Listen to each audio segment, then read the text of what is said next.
नमस्कार, खबरों की खबर में आपका स्वागत है। हिंदुस्तान की विपक्षी पार्टियों को आज एक बहुत बड़ा झटका लगा है क्योंकि ये लोग इस बात पे पूरी आस टिकाए हुए थे कि भारतीय जनता पार्टी का स्पीकर ना बने तो कुछ दिनों के बाद वो कोई खेल कर सकते हैं, हॉर्स ट्रेडिंग कर सकते हैं, पार्टियों को तोड़ सकते हैं और सरकार को न सिर्फ कमजोर बल्कि सरकार को अस्थिर कर सकते हैं। इस मंसूबे पे आज पूरी तरीके से पानी फिर गया क्योंकि नीतीश कुमार की पार्टी जेडीयू ने यह ऐलान कर दिया है कि स्पीकर होगा तो भारतीय जनता पार्टी का ही होगा।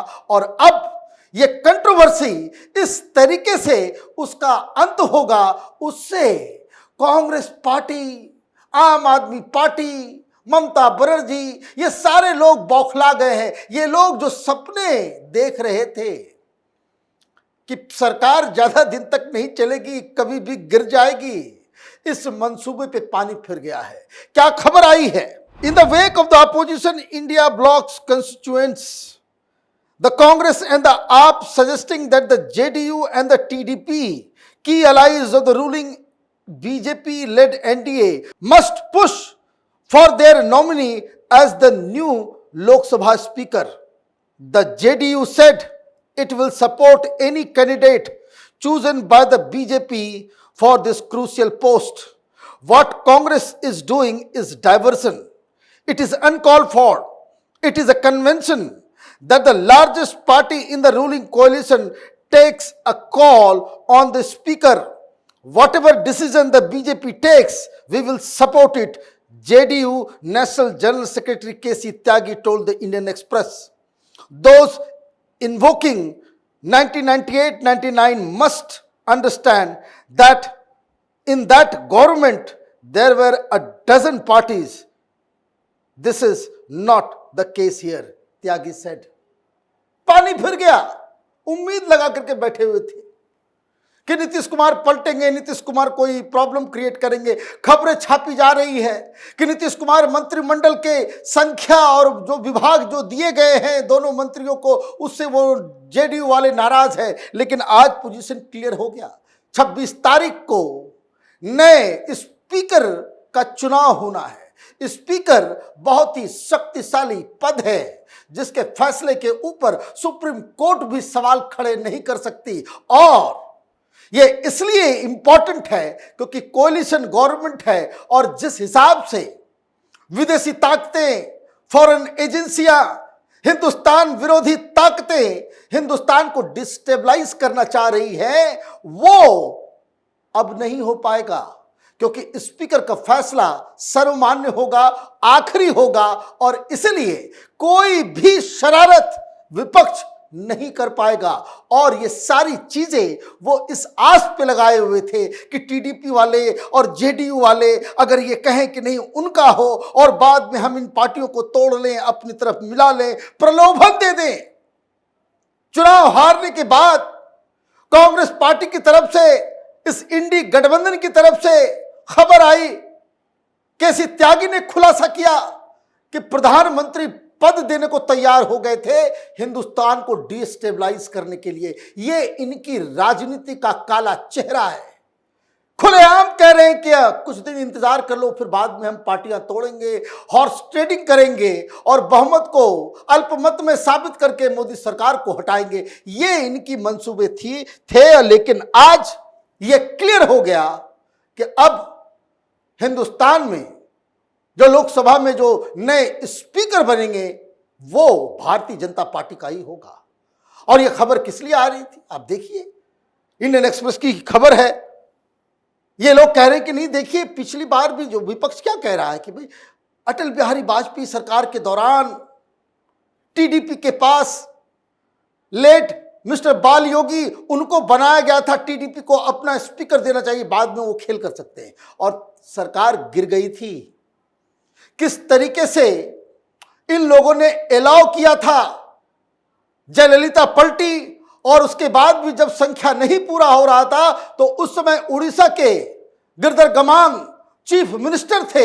एक चीफ मिनिस्टर, उसको बाकायदा संसद में लाकर के वोट दिलवाया गया और एक वोट से सरकार गिर गई थी। यह कहानी है। ये इसी तरीके से इस देश को डिस्टेबलाइज करने की साजिश ये विपक्ष रच रहा था, लेकिन जेडीयू ने, नीतीश कुमार ने आज क्लियर कर दिया है कि वो जमाना अलग था, ये जमाना अलग है। बीजेपी के पास संख्या है और मर्यादा यही कहता है कि जो बीजेपी तय करे उसको ही हम सपोर्ट करेंगे। और ये कंट्रोवर्सी क्यों शुरू हुई? क्योंकि आप माइक लेकर के, पत्रकार जाकर के टीडीपी के लोगों से जाके करके ये लोग जो है वो खोदते हैं कि भाई कुछ बोल दो, कंट्रोवर्सी चले, मामला जो है वो फ्लूइड सा लगे, सरकार को कमजोर दिखाया जा सके, वो नैरेटिव तय किया जा सके। तो इंडियन एक्सप्रेस ने टीडीपी वालों से भी बातचीत की। क्या खबर है? On its part the TDP said the candidate to be put for the speaker's position by the ruling coalition will be an NDA candidate. The NDA partners will sit together and decide who our candidate for the speaker is going to be. Once a consensus is reached, we will field that candidate and all partners including TDP will support the candidate. TDP national spokesperson Patabi Ram Komareddy told the Indian Express, but Komareddy refrained from making any comment on whether the TDP is rooting for its nominee to become the Lok Sabha Speaker. The support of TDP and the JDU is critical for the NDA government since the BJP with 240 seats fell short of majority mark of 272 in the recent Lok Sabha elections, while the TDP bagged 16 seats. The JDU won 12 seats. कहानी गढ़ी जा रही है, कहानी गढ़ी जा रही है। TDP वाले ने क्या कहा? टीडीपी वाले ने कहा कि भाई एनडीए का होगा। अरे भाई एनडीए का होगा मतलब बीजेपी का भी हो सकता है। पूछा गया कि भाई आप अपना बनाना चाहते हो? उन्होंने कहा नहीं, हम इस सब चीज में नहीं पढ़, अभी इसमें कोई हम लोगों ने फैसला नहीं, उसमें कोई क्लियर कट पोजीशन नहीं है, लेकिन ब्रेकिंग न्यूज चलाया जा रहा है, नैरेटिव क्रिएट किया जा रहा है, आंकड़े बताए जा रहे हैं, वो भी गलत। गलत कैसे, ये भी समझ लीजिए। 293 एनडीए डिस्पेंसेशन को सीटें आई, लेकिन 10-15 दिन के अंदर यह संख्या बढ़ के चली गई है 303। अभी प्रधानमंत्री मोदी की जो सरकार है उसके समर्थन में 303 सांसद हैं। और अब यह बताया जा रहा है कि जेडीयू, और ये अब जेडीयू भी आ गई इधर, जेडीयू भी आ गई इधर। जो लोग दिमागी कसरत करते हैं उनको यह सोचना चाहिए कि जेडीयू का 12 और टीडीपी 16, इनको अगर आप जोड़ भी दें तो 28 आप कम भी कर देंगे तो भी 275 सीटें इस सरकार के साथ अभी भी मौजूद हैं। अब जेडीयू वाले भी अलग हो गए तो कौन रोक लेगा? मैथमेटिक्स खराब है इनका, या फिर इन लोग इमेजिनेशन में सरकार को डिस्टेबलाइज करना चाहते हैं, सरकार को कमजोर करना चाहते हैं, प्रधानमंत्री को कमजोर दिखाना चाहते हैं। ऐसा होने जा नहीं रहा है। और ये सारी चीजें क्यों हो रही है कि कांग्रेस बार बार अलग, कभी खड़गे कहते हैं कि सरकार ज्यादा दिन तक नहीं चलने वाली, कभी राहुल गांधी कहते हैं कि सरकार कमजोर हो गई है तो सरकार चलेगी नहीं, कभी आम आदमी पार्टी कहती है कि हम खेल करेंगे। मतलब ओपनली आप, अब इस सीरीज में नया गहलोत साहब आ गए, उन्होंने क्या कहा, और जिसके बाद से ये कंट्रोवर्सी जो है वो चलना शुरू हुआ। कहा, senior Congress leader in the former Rajasthan CM Ashok Gehlot alleged that if BJP keeps the speaker's post, its alliance partners TDP and JDU should be prepared to witness horse trading of their MPs. Not just TDP and JDU, but the people of the entire country are eagerly watching the election of the post of the Lok Sabha Speaker.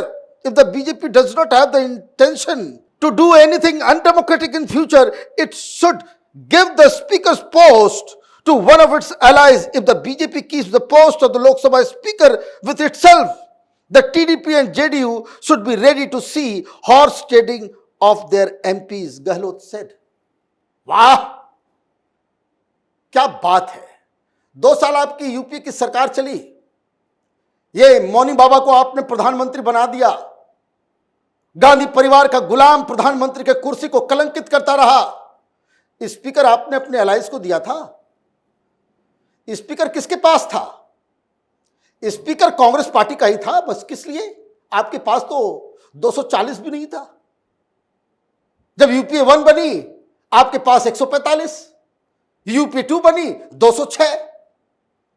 आप जब सरकार बनाओ तो 145 और 206 में अपना speaker रखो, और भारतीय जनता पार्टी 240 लेकर के आए और अपने पास स्पीकर पद को रखे, तो यह हॉर्स ट्रेडिंग होने जा रहा है।